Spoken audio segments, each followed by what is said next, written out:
പണത്തിന് 3 നിയമങ്ങൾ നമ്മൾ അറിഞ്ഞിരിക്കണം നല്ലതാണ്. പൈസ ഉണ്ടാക്കാനായിട്ട്, പൈസ നമ്മളിലേക്ക് അനർഗളം നിർഗളം ഒഴുകി വരാനായിട്ട് ഈ 3 കാര്യങ്ങൾ ചെയ്താൽ പോലും ഒരുപാട് മാറ്റം വരുന്നുണ്ടാവും. അതിൽ ഒന്നാമത്തെ നിയമം എന്ന് പറഞ്ഞു കഴിഞ്ഞാൽ സീ മണി എന്ന് പറയാം. എല്ലായിടത്തും പൈസ കാണുക. നിങ്ങളുടെ വീട്ടിലെ എല്ലാ സ്ഥലങ്ങളിലും പൈസ പ്രസൻസ് ഉണ്ടാക്കുക. അതായത് നിങ്ങളുടെ ബെഡ്റൂമിൽ, നിങ്ങളുടെ അലമാരിയിൽ, ഫ്രിഡ്ജിൻ്റെ മുകളിൽ, ടി വിയുടെ മുകളിൽ എവിടെയൊക്കെയാണ് അവിടെയൊക്കെ പൈസ 500ൻ്റെ 100ൻ്റെ പറ്റാവുന്ന പോലെ വയ്ക്കുക. ഇനി പൈസ ഇല്ലെങ്കിൽ നിങ്ങൾ കളർ ഫോട്ടോഷോട്ട് എടുത്ത് ചെയ്യുമെങ്കിലും നിങ്ങൾ അവിടെയൊക്കെ വയ്ക്കുക. പൈസ എപ്പോഴും കാണുക. ഇതാണ്. രണ്ടാമത്തെ നിയമം എന്ന് പറഞ്ഞു കഴിഞ്ഞാൽ റെസ്പെക്റ്റ് മണി. പൈസയെ നിങ്ങൾ റെസ്പെക്റ്റ് ചെയ്യുക. പൈസയ്ക്ക് മൂല്യം കൊടുക്കുക. നമ്മൾ എന്തിനാണ് കൂടുതൽ വാല്യൂ കൊടുക്കുക, അത് അട്രാക്റ്റീവുകൾ എന്ന് പറയാം. അപ്പോൾ പൈസ എത്രത്തോളം നമ്മൾ മൂല്യം കൊടുക്കുന്നുണ്ട്, വാല്യൂ കൊടുക്കുന്നുണ്ട്. നിങ്ങൾ പൈസ പേഴ്സ് വയ്ക്കുന്ന സമയത്ത് അതനുസരിച്ചാണ് വെക്കുന്നത്. പൈസ നമ്മൾ എവിടെ വെക്കുമ്പോൾ ഭംഗിയായിട്ട് വെക്കുന്നത്, അത് ചുരുട്ടി കൂട്ടിയാണ് വെക്കുന്നത്. അത് പൈസ ചിലരുടെ പേഴ്സ് ഉണ്ടാവും ചുരുണ്ട് കൂടെ തോന്നിയ പോലെ മടക്കി വെച്ചിട്ടുണ്ടാവും. അതൊക്കെ മാറ്റി നല്ല ഭംഗിയായിട്ട് നല്ല റെസ്പെക്റ്റോട് കൂടി വേണം പൈസ നിങ്ങൾ കാണാനായിട്ട്.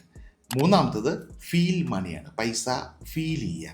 എത്ര നാളെ നിങ്ങൾ ആലോചിക്കുക, പൈസ ഒന്ന് ഫീൽ ചെയ്തപ്പോഴാണ്. ഒരു 500 നോട്ട് കിട്ടി അതിൻ്റെ ഭംഗി ആസ്വദിച്ചപ്പോഴാണ്, അതിൻ്റെ മണം ഒന്ന് മണത്തപ്പോഴാണ്, ഒരു ഉമ്മ കൊടുത്തപ്പോഴാണ് പൈസയ്ക്ക് ചെക്ക് ചെയ്യുക.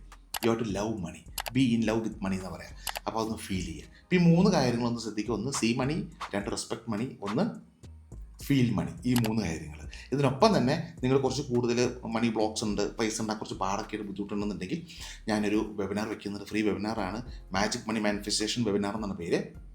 1 മണിക്കൂർ വരുന്ന വെബിനാറാണ്. താല്പര്യമുണ്ടെങ്കിൽ നിങ്ങൾക്ക് ജോയിൻ ചെയ്യാം. ഫ്രീ ആണ്. ജസ്റ്റ് ഒന്ന് കേട്ടിരിക്കാം കാര്യങ്ങൾ. ഞാൻ ഡീറ്റെയിൽസ് എല്ലാം ഞാൻ താഴെ ലിങ്ക് കൊടുക്കാം. ജോയിൻ ചെയ്യുക. 1 മണിക്കൂർ നിങ്ങൾക്ക് വേണ്ടി മാറ്റി വയ്ക്കുക.